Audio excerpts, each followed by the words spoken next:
After 3 years of waiting, grief, and high emotions, Melanie Guerrero was able to give her son, Michael Castro, who was murdered in 2020, a proper burial. The service itself was so beautiful.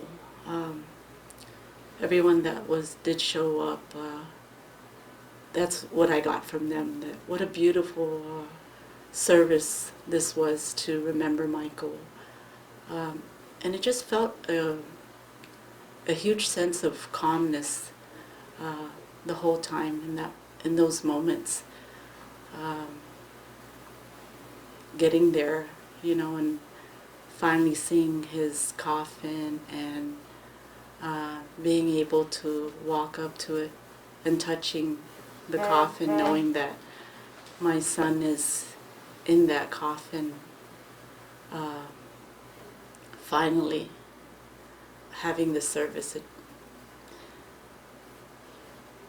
It was extremely emotional, of course, extremely emotional time for me, getting there, being there, and knowing that my son is, you're right here, like,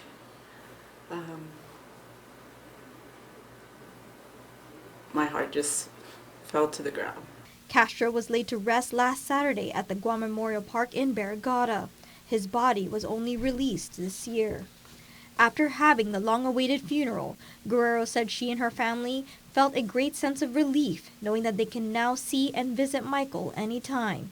However, she admits that she and her family will also continue to feel his loss for a lifetime. I wish there was another word for painful that can explain really how we're really feeling about having to be there, to do a service, to bury someone that meant so much to me, so much to his siblings, his daughter.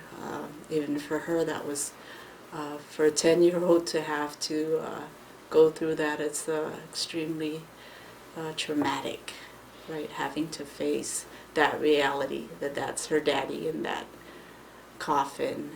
Guerrero reported her son missing on November 8, 2020. He was last seen a week before on October 29. His car was later found in Santa Rita more than a week after he was reported missing. In 2021, Nicholas Wayne Moore was arrested in Florida and extradited back to Guam charged with Castro's murder. According to court documents, Moore allegedly admitted to knowing Castro and their relationship dealt with drugs. In October 2021, Castro's remains were found in Gigo.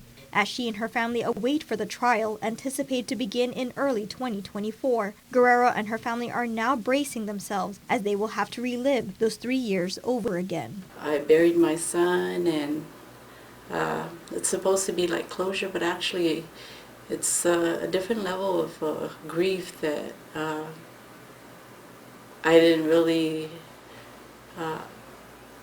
know I would be feeling in that moment, and still up till now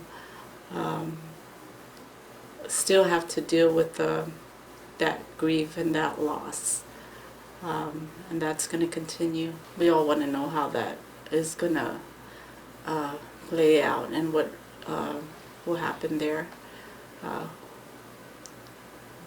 Any family going through something like this, we want to know. We wait for it, and we'll just have to wait and see and all be patient on that time when that happens, and hope that justice will come out of this, and that we will see that. Julianne Hernandez, KUAM News.